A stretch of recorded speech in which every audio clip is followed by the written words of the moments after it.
स्वामी प्रसाद मौर्य क्या चाहते हैं, क्या मांग करते हैं?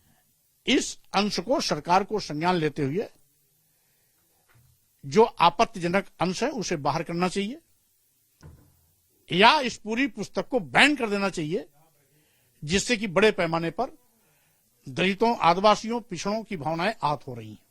मतलब रामचरितमानस को बैन कर देना चाहिए, स्वाभाविक रूप से बैन कर देना चाहिए, या तो उस अंश को जहां ये गाली दे रहे हैं, जिस अंश में ये गाली दे रहे हैं शूद्रों को, शूद्र वर्ग में आने वाली जातियों को, शूद्र वर्ग में आने वाले आदिवासी, दलितों और पिछड़ों को, उस अंश को या तो प्रतिबंधित कर देना चाहिए या पूरी रामायण को ही प्रतिबंधित कर देना चाहिए। बिहार से शुरू हुआ रामचरितमानस का विरोध अब उत्तर प्रदेश तक पहुंच चुका है।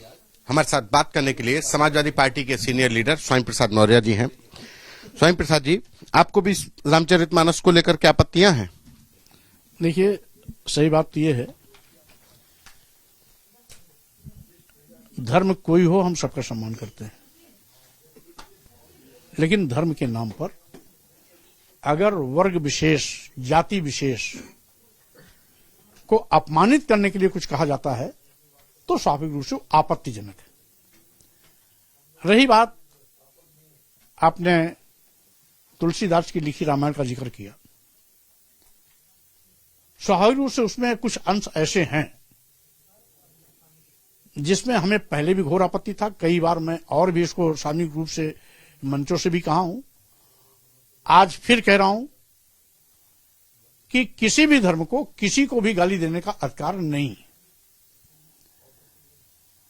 ये तुलसी बाबा की ही रामायण की चौपाई है, जिसमें उसका एक अंश है, जे बड़ाधम तेल कुम्हारा सुपच किरात कोल कलवारा, यानी सीधे सीधे जाति लेकर के अधम जाति होने का सर्टिफिकेट दे रहे हैं तुलसी बाबा इस चौपाई के माध्यम से।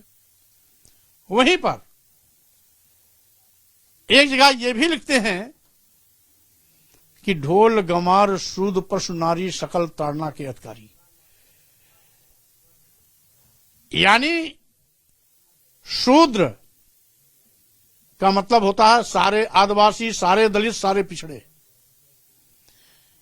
जो तथाकथित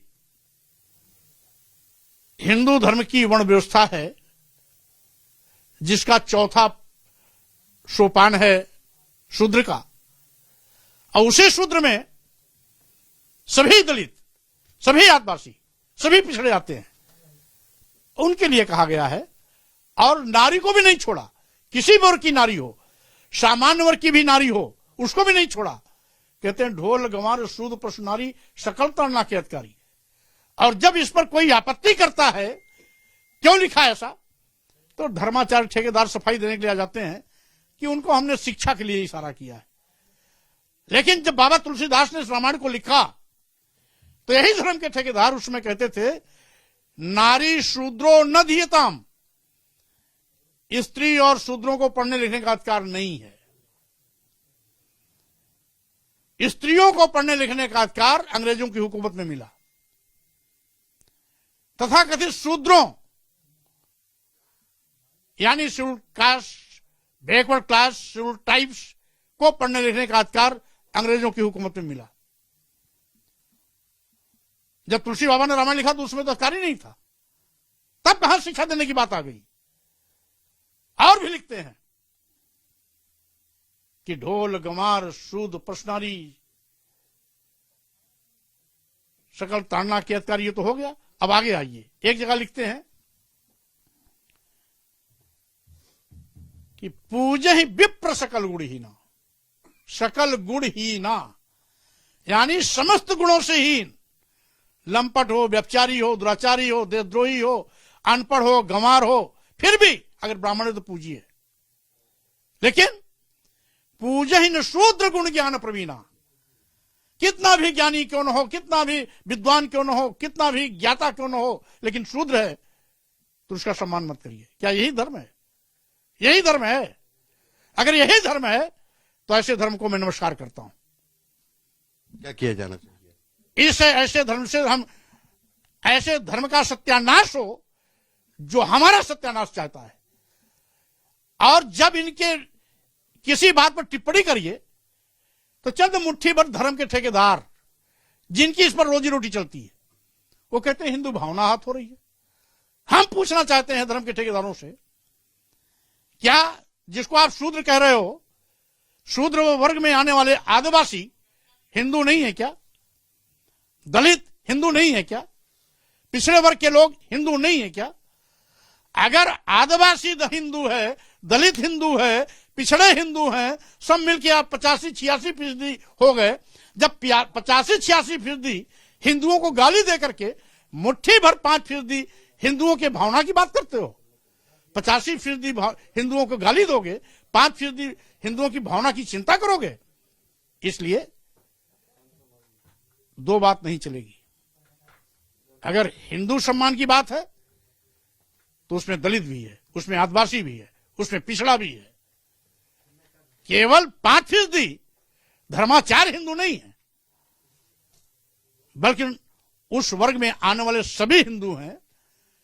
तो 85% हिंदुओं को गाली दे करके आप 5% हिंदुओं की भावनाओं को आहत होने की बात करोगे।